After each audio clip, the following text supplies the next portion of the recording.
bayan kasama ang kanyang 3 anak. Mahal kong mga anak, dahil malalaki na kayo, kailangan niyong tahakin ang sarili niyong landas, hindi ko na kaya kayong itaguyod pa. Isa-isa silang binigyan ng pera para makapaglakbay ng malayo at magtayo ng sarili-sarili nilang bahay. At sabay-sabay silang umalis sa bahay ng kanilang ina. Nagpalipas sila ng gabi sa ilalim ng punong kahoy at pinag-usapan nila ang kanilang sariling plano. Pagkakataon na natin patunayan na kaya nating gawin. Maghiwa-hiwalay na tayo sa paghahanap at pagtatayo ng ating pagtitirahan. Oo nga, kaya na natin ang mga sarili natin. Ang pangatlong biik na pinakamatalino sa 3 ang siyang dinasiyan sa desisyong maghiwa-hiwalay. Alam niya kantalahan ang kabaitan ng kanyang mga kapatid at maaari mapahamak ang mga ito. Kapatid, hindi ako sang-ayon sa usapan na sa pagsasamahan natin ang lakas, kaya dapat lagi tayo magkakasama. Lagi mo na lang kami sinesermunan. Alam na namin ang mga dapat at di dapat gawin. Tama! Hindi na tayo mga mama's girl para maging sunod-sunuran pa. Meron na lang akong ideya para makatulong. Maaari pa rin tayong gumawa ng kanya-kanyang tirahan at maghiwa-hiwalay. Di natin papakialaman ang isa't isa. Ayan! Ganyan! Na dapat kapatid. Tapos na ang usapan. Sandali, hindi pa ako tapos. Dapat magkakalapit lang ang bahay natin para pwede pa rin nating tulungan ang isa't isa kung may masama mangyari. Oo nga, tama naman siya. Oo na, sige na, sang-ayon na ako. Pero sa tingin ko, hindi naman ako magkakaproblema dito eh. Kinaumagahan ay nagsimula na ang magkakapatid. Ang unang biik ay nakahanap ng dayami. Gagawa ako ng bahay gawa sa dayami. Napakadali lang nito. Hindi ako pagpapawisan. Unang biik ay natapos ng mabilis at pumasok sa kanyang bahay para maghapunan. Samantala sa kalsada nakakita naman ang pangalawang biik ng mga patpat. Itatayo ko ang bahay ko gamit ang patpat. Ito ay mas matibay kaysa sa dayami. Kaya ko itong gawin ng mabilis at walang kahirap-hirap. Ang pangalawang biik ay natapos rin ng mabilis at may oras para maghapunan. Habang tapos na ang dalawang magkakapatid, ang pangatlong biik naman mula pa lamang dahil pinano niya muna ang gagawin niyang bahay. Gagamit ako ng ladrilyo para gawin ang bahay ko. Tiyak ako na mas matibay ito. Buong araw na trabaho, ang pangatlong biik nang sumapit ang umaga, ay pumunta ang una at pangalawang biik sa bahay niya para maglaro.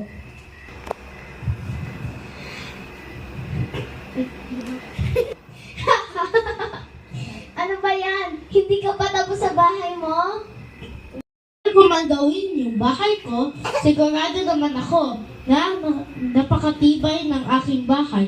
Walang bagyo o sakuna na makakasira sa aking bahay. Sinasabi mo bang marupok ang bahay namin at sa'yo lang ang matibay, ha? Hindi niya pinansin ng pangungutya ng kanyang kapatid. Nagpatuloy pa rin si pangatlong biik sa paggawa ng kanyang bahay at unti-unti natapos rin niya ang kanyang bahay ng 1 linggo. Pagkalipas ng ilang araw, masayang nanirahan ang mga biik sa kanilang bahay.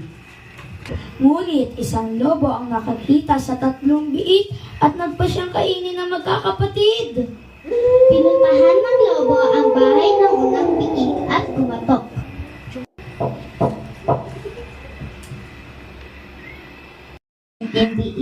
Munting biik, ako iyong iyong papasukin. Hindi maari. Kahit ano pa ang iyong sasabihin, hindi kita papapasukin. Kung gayon, sa aking paghinga, ang iyong bahay aking sisirain na. Gawin mo. Napakatibay kaya ang bahay ko. Huminga ng malalim ang tusong lobo at hinipan ang bahay na dayami. Nasira agad ang bahay. Sa lakas nito, gumulong ang unang biik sa bahay ng kanyang pangalawang kapatid.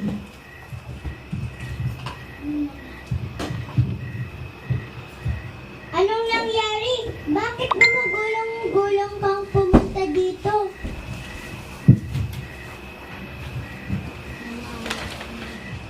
Isara mo yung pinto!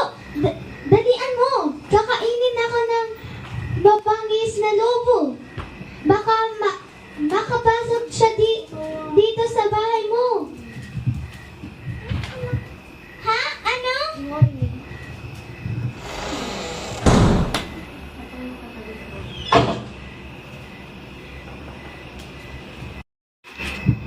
Kinandado niya ito para makasigurado.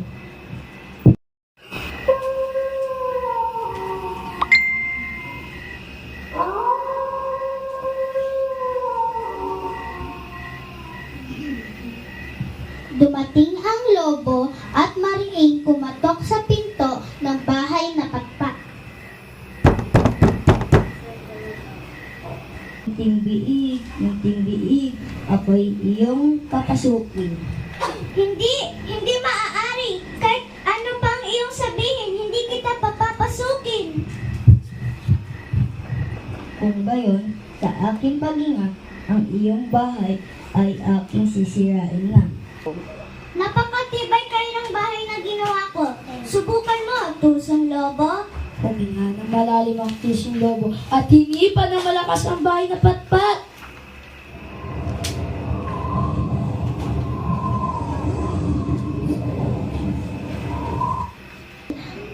Nasira agad ang ikalawang bahay. Napagtanto ng dalawang kapatid na wala ng bubong ang bahay at wala ring pader sa gilid. Tumakbo ang dalawang biik at agad tumungo sa bahay ng kanilang bunsong kapatid. Ano nangyari sa inyo? Bakit kayo nanginginig sa takot? Sira ng lobo ang aming bahay sa kanyang pag-ihip. Baka pumunta siya rito at sirain din ang bahay mo. Bumalik na tayo sa bahay ni nanay. Di niya kayang hipan ang bahay ko. Nagawa sa bato. Turuan ko siya ng leksyon. Hayaan niyo siya na pumunta rito. Mga kapatid, magtago kayo sa stante at huwag kayong aalis dun ha. Kung sakaling makapasok siya at kainin ako. Umakyat sa stante ang dalawang biik.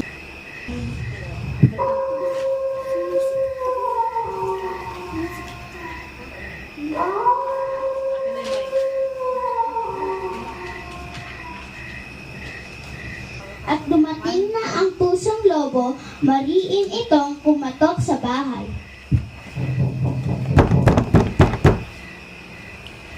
Umalis ka na, tusong lobo. Total, hindi mo naman masisira ang bahay ko. Di mo alam kung gaano ako kalakas. Sa aking paghinga na malalim, iyong bahay aking sisirain. Sinira ko na ang bahay ng mga kapatid mo. E di subukan mo, mauubusan ka muna ng hangin bago mo masira ang bahay ko.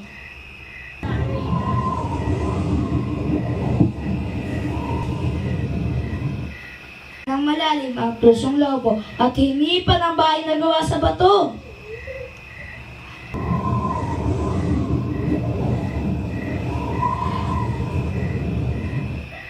Hindi ito natinag. Huminga ang lobo na mas malalim at hinipan ang bahay. Ngunit walang gumalaw ni isang bloke.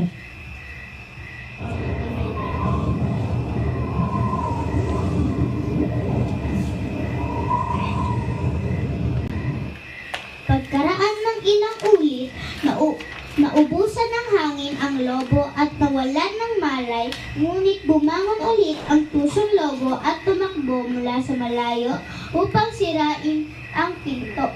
Anong mga biik ang ginawa ng lobo mula sa bintana?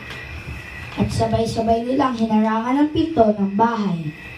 Muli buong lakas na tumakbo ang lobo sa pinto at bang! Binuksan ng bunsong biik ang pinto at natuwa nang makita ang lobo na wala ng malay. Kaya sinira niya muli ang pinto. Patay na ang lobo. Hindi siya nagtagumpay na masira ang bahay ko. Malamang nasa tiyan na kami ng lobo na yon kung hindi mo kami pinatuloy sa bahay mo. Oo nga, bunso, niligtas mo ang buhay namin. Mga kapatid, malamang kinain na rin ako ng lobo. Kung wala kayo rito, hinarangan natin ang pinto kaya hindi niya ito nasira. Tama kasi sa sinabi mo.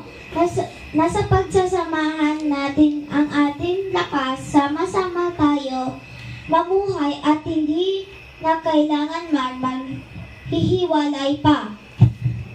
Muli namang bumangon ang tusong lobo at muling kumatok sa pinto ng bahay. Mga bilyong biik, kakainin ko kayong tatlo sa anumang paraan. Umakyat siya sa bubong ng bahay at nagpasyang dumaan sa chimenea.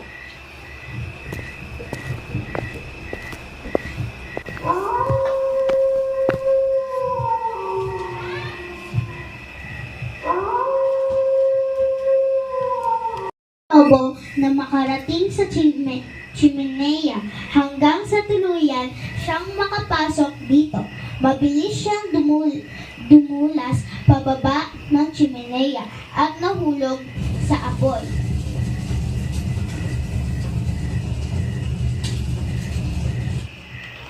At masayang namuhay ang magkakapatid na biik na masaya at payapa.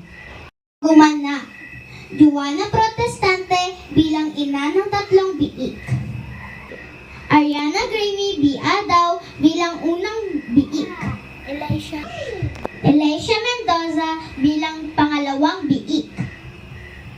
Sean Kyler Luna bilang pangatlong biik. Ike Zechariah Dacolyat bilang lobo.